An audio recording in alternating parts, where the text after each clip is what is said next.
beautiful, you're beautiful, you're beautiful, it's true.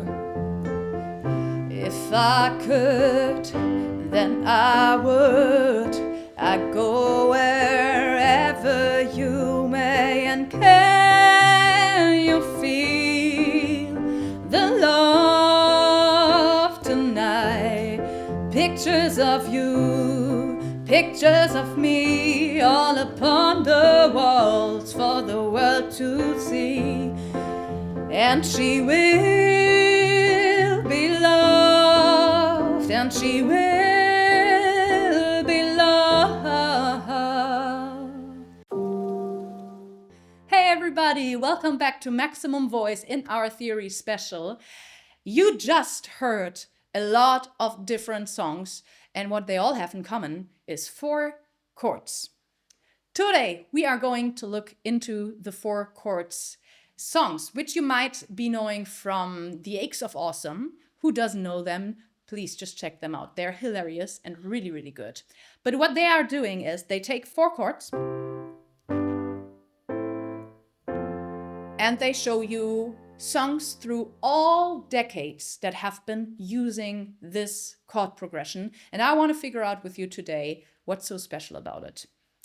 So first of all, you might remember our step system where we were going through different chords, where we were going through different names. For example, our first step is the tonic, our 5th step is the dominant, our 4th step is the subdominant, but also some stuff in between. And this is what we're going to use today. If you have not watched that video and have no clue about it, please go back to one of those videos. Just check it out. It will be very fast. It's not complicated. And then you can dive back in here with us, because from here on, we're going to use that system. So as I already showed you, we have a 1, a 5, a 6, and a 4.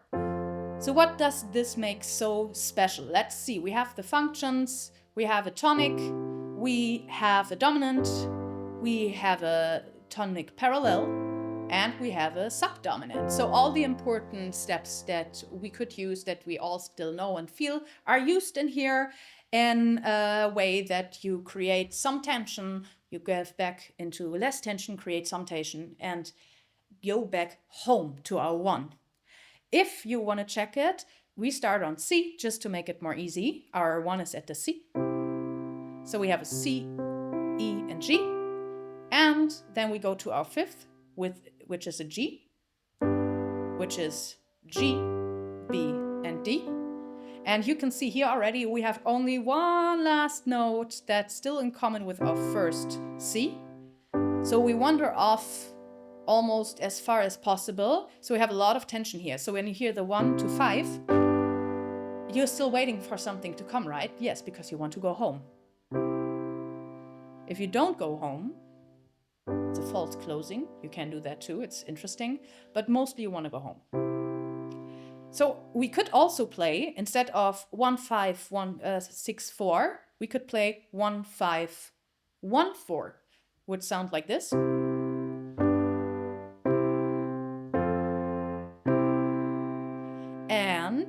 So it does sound different, right? It sounds a little bit more boring. I guess that's where this all was starting from, because this is our basic, just using the most important chords, being in a safe zone, going far, okay, going back home, going a little bit far, but not too far, and going home again. So no tension, much tension, no tension, a little bit of tension, no tension.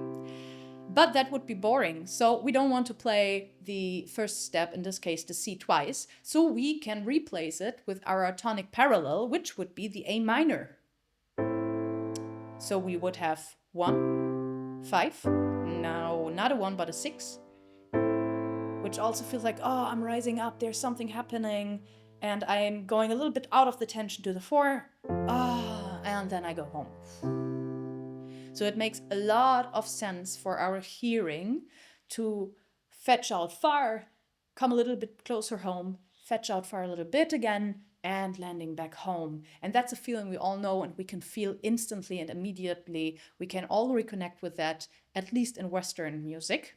And that's already the whole idea about the thing. We have a very known tension with a little bit of modification here with the A minor, making it more colorful, more interesting, going over different tension step back home. And that is working so well that there is a fucking ton, I think we have to delete that one, a ton of songs that are using this progression. I'm using it in C now for you, which is quite low actually for me.